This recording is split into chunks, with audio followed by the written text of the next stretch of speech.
Alumnas y alumnos de tercer grado de secundaria, nuevamente nos volvemos a encontrar. Sean ustedes bienvenidos a una sesión más de Aprende en Casa 2. Hoy trabajaremos con las propiedades de rotación de una figura. Soy el maestro Julio Carrillo. ¿Están listos? Comencemos. En la sesión anterior trabajamos con propiedades de traslación, las cuales nos permiten mover una figura sin que ésta cambie de forma ni de tamaño, es decir, conservando las medidas de sus lados, las medidas de sus ángulos. En esta sesión vamos a conocer las propiedades de rotación en una figura. Lo que vamos a necesitar para esta clase será cuaderno, lápiz y tu juego de geometría. Antonio es un excelente alumno de una secundaria rural del estado de Oaxaca. Después de asistir a la escuela, como todos los días, ayuda a su mamá a cuidar sus animales, ya que entre chivos, borregos, toros y demás, la mamá no puede con todo. En una ocasión, le agarró la noche camino a su casa.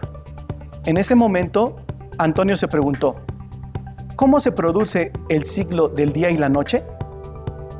Al día siguiente, en la escuela, le pregunta a su maestro, ¿cómo se da este fenómeno? El maestro le contesta que es un fenómeno natural, que tiene lugar en la Tierra, ya que los planetas del sistema solar están en constante movimiento, girando alrededor del Sol. Todos los planetas, incluyendo la Tierra, giran sobre su propio eje y, gracias a ese movimiento, se produce el día y la noche en la Tierra. El maestro le muestra a Antonio que puede recrear ese movimiento. ¿Quieren ver cómo lo hizo? Mira, Antonio, como puedes observar, el día y la noche se da por un fenómeno natural. La posición del Sol en el sistema solar es fija. La Tierra es la que gira alrededor del Sol, y el tiempo para que esto suceda es de un año. Al mismo tiempo que va girando alrededor del Sol, está girando sobre su propio eje, y para dar un giro completo tarda 24 horas. A ese movimiento se le llama rotación. Solo una parte de la Tierra está de cara al Sol, en un momento determinado. Es cuando está de día, mientras que la parte contraria es de noche. Gracias al movimiento de rotación, hace que cause el día y la noche en la Tierra. Acabamos de ver el movimiento que la Tierra hace sobre su propio eje, a lo cual llamamos rotación. La rotación es un movimiento alrededor de un punto que mantiene la forma y el tamaño de la figura original. La rotación se determina por tres elementos: ángulo, punto y sentido. Un ángulo que determina la amplitud de la rotación. Un punto llamado centro de rotación. Un sentido de la rotación que puede ser el mismo sentido de las manecillas del reloj o en sentido contrario.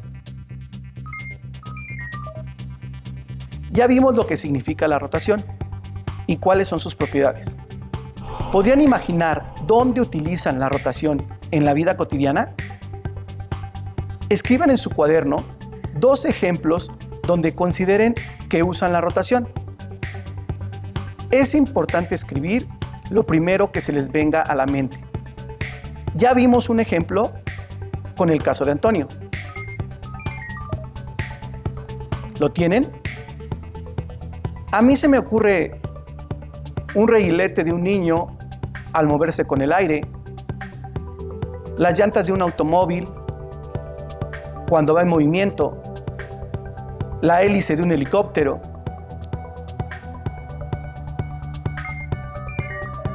¿Cómo podemos rotar el siguiente triángulo 90 grados en sentido contrario a las manecillas del reloj? En su cuaderno tracen un plano cartesiano. Utilicen solo el primer cuadrante. Una vez que lo tengan, construyan el triángulo como se muestra a continuación.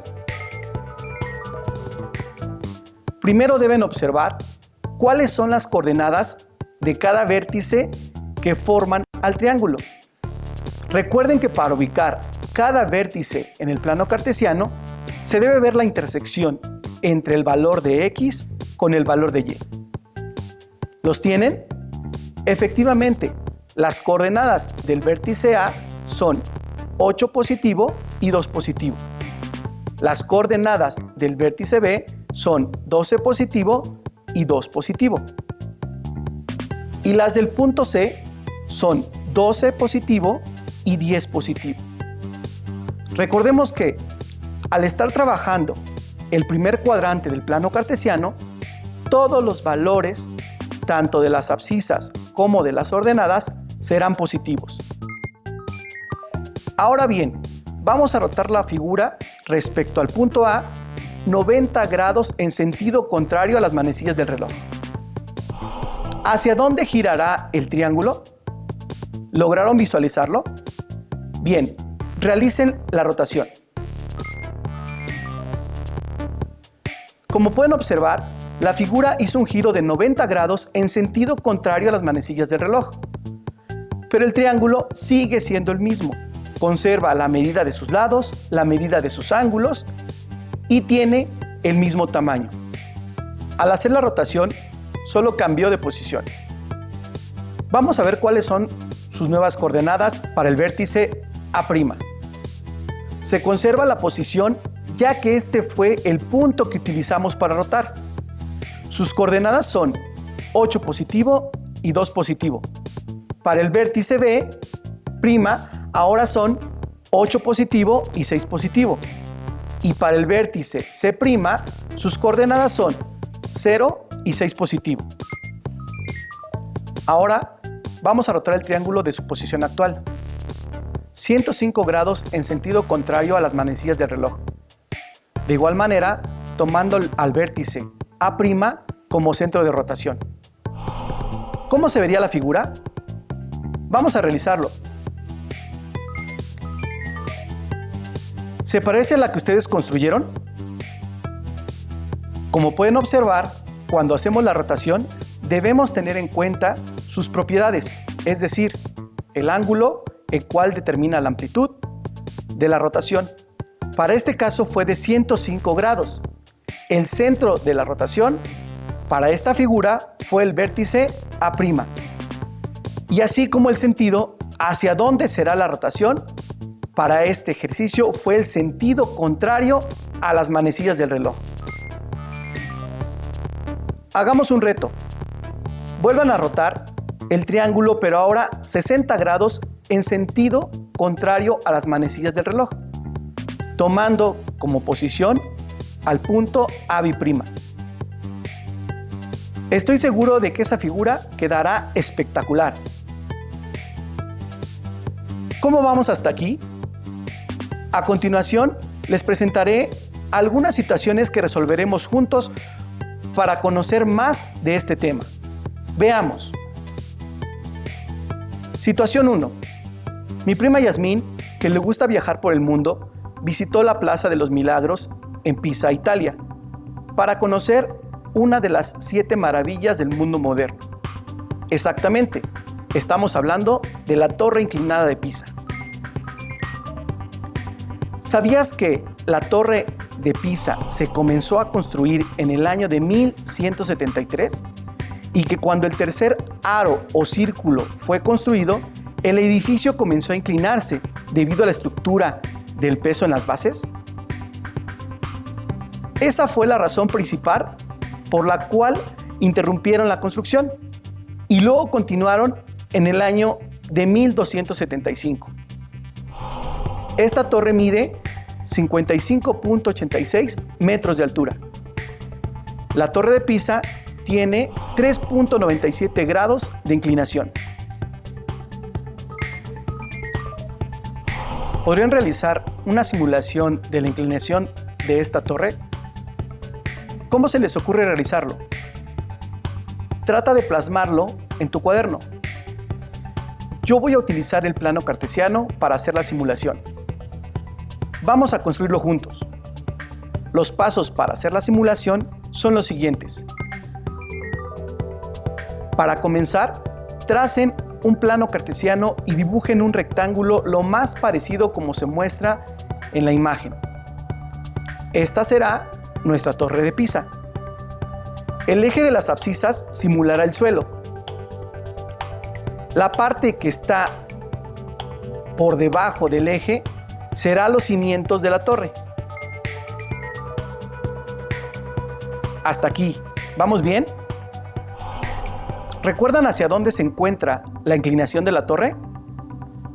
Efectivamente, la inclinación va en sentido horario, es decir, en el mismo sentido que giran las manecillas del reloj.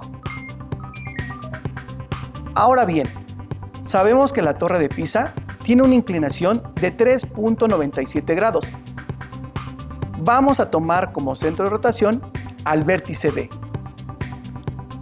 Ahora vamos a rotar cada uno de los vértices de la figura 3.97 grados. Después solo uniremos los vértices en el mismo orden. Y listo, su simulación está hecha. Interesante, ¿verdad? Esta es la inclinación que ha sufrido la torre de Pisa. Ahora lo reto a hacer lo siguiente. Supongamos que, con el paso del tiempo, la torre de Pisa se inclinara 2 grados más. ¿Podrían hacer la simulación y determinar cómo se vería? Estoy seguro que sí. Los reto a que lo realicen y lo compartan con sus tutores y les expliquen cómo lo hicieron. Un dato interesante es que la torre de Pisa no es la más inclinada del mundo. Les propongo otro reto, el cual consiste en investigar cuál es la torre más inclinada del mundo y hacer la rotación de la figura. Recuerden que en la rotación la figura se mueve alrededor de un punto, pero manteniendo la forma y el tamaño original.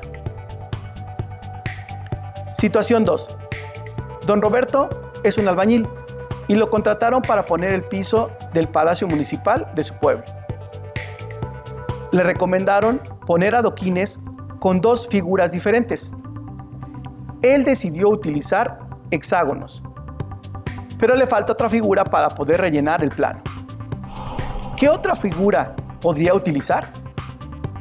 ¿Podría escoger los cuadrados? Resolvamos juntos esta situación. Exacto, don Roberto no podría escoger los cuadrados, porque tendría que utilizar una figura más para recubrir el plano.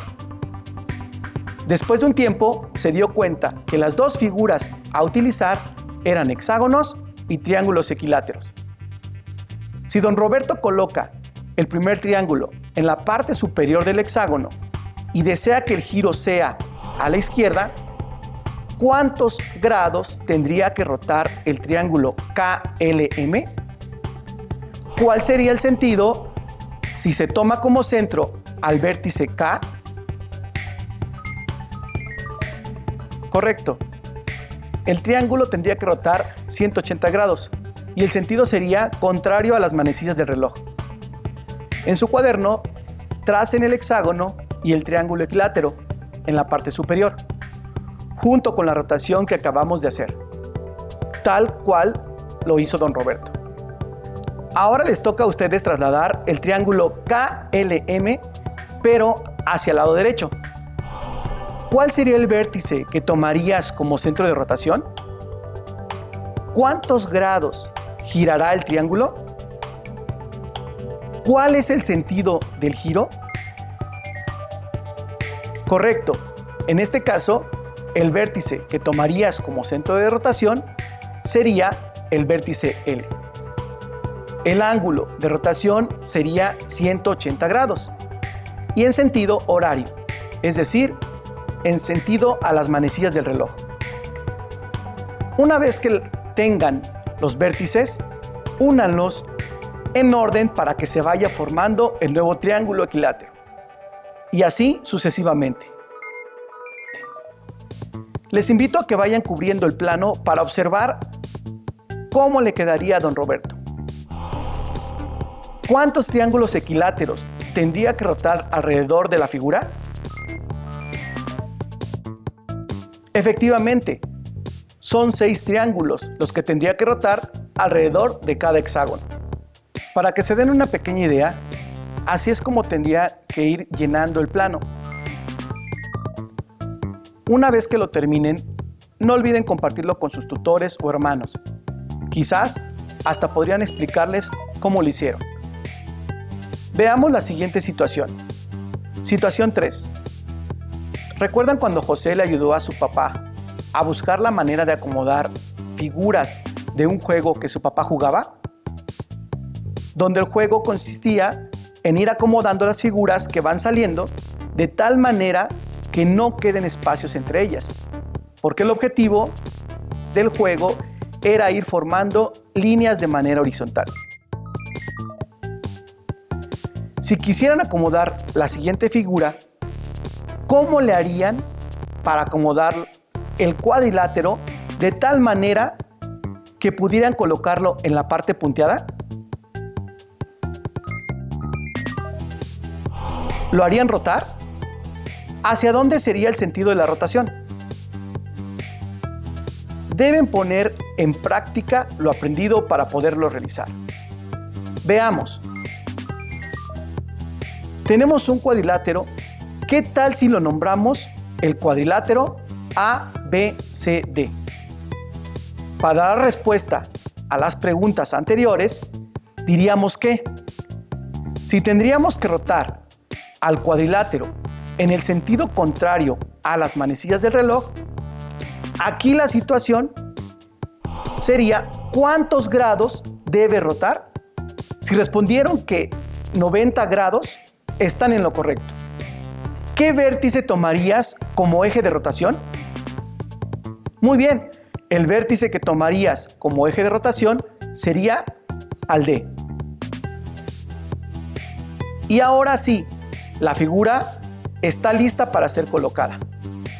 Solo la trasladaremos 7 unidades hacia abajo. Recuerden, este tema lo vimos en la sesión anterior. Los reto a que coloquen la siguiente figura. ¿Podrían decirme cuáles son los pasos a seguir para colocarla en el lugar que nos indican? ¿Hacia dónde harían la rotación? ¿Cuántos grados rotaría la figura? ¿Lo tienen? Les recomiendo que lo primero que hagan es nombrar a la figura. Ya que tienen los nombres de los vértices, observen sobre qué punto harían la rotación. Si realizan la rotación sobre el vértice B, la figura quedaría lista solo para hacer la traslación hacia abajo. ¿Cuál sería el mejor punto para rotarla? Ustedes pueden rotar por el vértice que deseen, siempre y cuando todos los giros vayan hacia el mismo sentido. Muy bien, yo voy a rotar tomando como centro de rotación al vértice A. Ahora bien, la rotación sería en contra del sentido de las manecillas del reloj. Los grados que giraría la figura tendría que ser de 180 grados. Por último, solo nos resta trasladar la figura 1 unidad hacia la derecha y 3 unidades hacia abajo. ¿Coincidieron en sus respuestas? ¡Excelente! Hemos hecho un muy buen trabajo. Situación 4. Danae es una alumna de tercer grado de secundaria y va a presentar un examen muy importante para conseguir una beca y continuar con sus estudios. Sin embargo, tiene dudas con algunos ejercicios relacionados con la rotación de figuras. ¿Podrían ayudarle a corroborar que las respuestas que ella está escogiendo son las correctas? Problema 1. Observen las siguientes figuras y determinen ¿cómo sería el pentágono que seguiría en la posición E? ¿Cuántos grados va a rotar la figura en cada inciso? ¿Hacia dónde girará la figura? ¿Lograron identificar cómo debe ser la figura que está buscando Danae? Aquí lo interesante es cómo podrían argumentar su respuesta para explicársela a Danae. Vamos a construir la primera figura para contestar las preguntas del inicio. Hagamos lo siguiente. Construyamos un pentágono para saber cómo sería el movimiento de rotación. Una vez que lo tengan, nómbrenlo como pentágono A, B, C, D, E. ¿Lo tienen?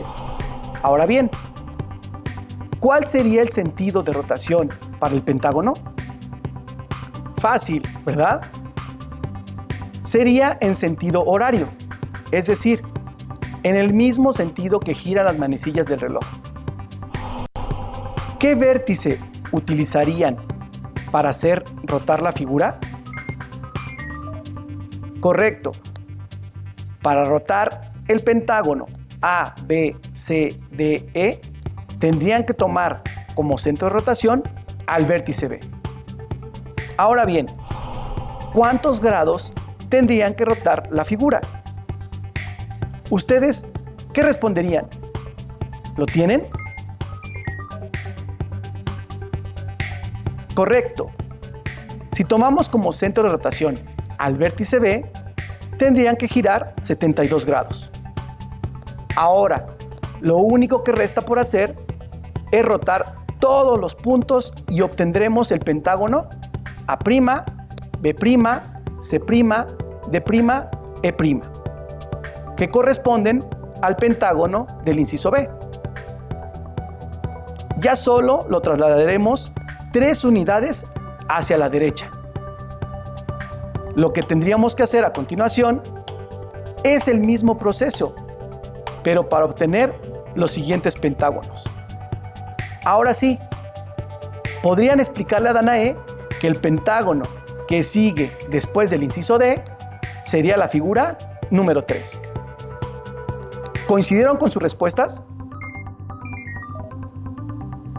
Si yo les preguntara ¿cuántos grados rotó en total el polígono? ¿Qué respuesta me darían? Recuerden que de la primera a la segunda figura rotó 72 grados, es decir, de la figura a la B, y si me están solicitando hasta la letra E, entonces, ¿cuántos grados giró en total? Exactamente, el polígono original en total rotó 288 grados. Muy bien. Problema 2. Observen con atención esta imagen, pongan en práctica lo que hasta ahora saben de la rotación de figuras para ayudar a Danae. Como pueden darse cuenta, el modelo tiene un triángulo en la parte superior, en el centro un círculo, en la parte inferior un cuadrado sombreado y a la izquierda un cuadrado. Seleccionen la figura que no sea exactamente igual al modelo. Observen detenidamente cada uno de estos incisos. Como pueden darse cuenta, la figura está rotando en cada uno de ellos. ¿Lograron identificar qué inciso no corresponde al modelo? Correcto. Al rotar la figura, el inciso D es el que no corresponde. Problema 3. Observa el siguiente dado. ¿Cuál de las siguientes figuras corresponden a la anterior después de haberla girado 90 grados en sentido contrario a las manecillas del reloj? Recuerden que lo primero es observar el dado detenidamente y analizar la posición de los números. ¿Lo tienen? ¿Cuál fue la estrategia que utilizaron para llegar a la respuesta? Danae lo que hizo fue tomar como referencia un solo número. Por ejemplo, ella tomó al número 2 e imaginó cómo sería la posición de ese número al girar el dado 90 grados a la izquierda. Posteriormente, lo que hizo fue observar que los demás números también coincidieran después de que el dado haya rotado los 90 grados. ¿Y ustedes cómo lo hicieron? Problema 4. En el siguiente ejercicio, observa detenidamente la figura modelo. De las 4 opciones, al rotarlas, ¿qué figura no corresponde con las demás? Una de las opciones de respuesta no coincide con esta figura modelo y por lo tanto no es igual. Ayuda a Danae a identificar cuál es la figura diferente. ¿Lograron identificarla? ¿Ustedes qué figura piensan que es la que no corresponde con las demás? Analicemos cada una de las respuestas. Observen detenidamente los detalles. Comenzaremos por el inciso D. Si observamos la figura modelo, podemos darnos cuenta de que este inciso, la figura sí coincide con el modelo, ya que lo único que está haciendo es rotar 90 grados en sentido horario. Ahora bien, para el inciso C, si comparamos la figura modelo con este inciso, la figura también coincide, solo que en este caso está girando 90 grados en sentido contrario a las manecillas del reloj. Comparemos la figura modelo ahora con el inciso B. ¿Qué pueden observar en este inciso? ¿Hacia dónde está girando la figura? ¿Cuántos grados está rotando? Muy bien, la figura está rotando 180 grados en sentido contrario a las manecillas del reloj. Veamos por último el inciso A. ¿Qué pueden observar en este inciso? ¿La figura está rotando? En este inciso, por más que rotemos a la figura, jamás coincidirá con la figura modelo. Por lo tanto, esta es la respuesta que no coincide. Interesante, ¿verdad? Recuerden que lo que dijimos en un inicio es que la rotación es un movimiento alrededor de un punto que mantiene la forma y el tamaño de la figura original. Veamos el siguiente problema. Problema 5. ¿Qué figura no corresponde con las demás? Observen detenidamente. ¿Podrían decir hacia dónde está girando las figuras? ¿Lo tienen? Muy bien. Las figuras A, B, C y E son las correctas en la rotación de este triángulo, las cuales van en sentido contrario a las manecillas del reloj. Por lo tanto, la figura que no corresponde a esta rotación es la figura D. ¡Excelente! Resolvamos un último ejercicio de rotación de figuras. Observen las siguientes figuras. ¿Qué figura no tiene relación con las demás? Recuerden siempre imaginar cómo podrían ir rotando la figura. Veamos. Todas las figuras son iguales. Sin embargo, al girar las figuras en sentido horario o antihorario, todas podrían tomar la posición de la figura E, a excepción de la figura C, debido a que ésta se encuentra colocada de diferente manera. Muy bien, a Danae le ayudaron mucho. Deben tener en cuenta lo que han aprendido. Durante estas sesiones hemos trabajado con propiedades de traslación y con propiedades de rotación. Esto les servirá para entender mejor los temas siguientes, que puede ser el mismo sentido de las manecillas del reloj o en sentido contrario. Conocimos cuál es el significado de rotación, el cual se refiere al movimiento alrededor de un punto que mantiene la forma y el tamaño de la figura original. Es importante que recuerden que la rotación conserva la medida de sus lados, la medida de sus ángulos, su tamaño y su forma, aun cuando la figura cambie de posición. Les recomendamos que busquen en su libro de texto de matemáticas de tercer grado problemas y ejercicios similares a lo que estudiamos hoy, para que lo resuelvan y practiquen lo que aprendieron.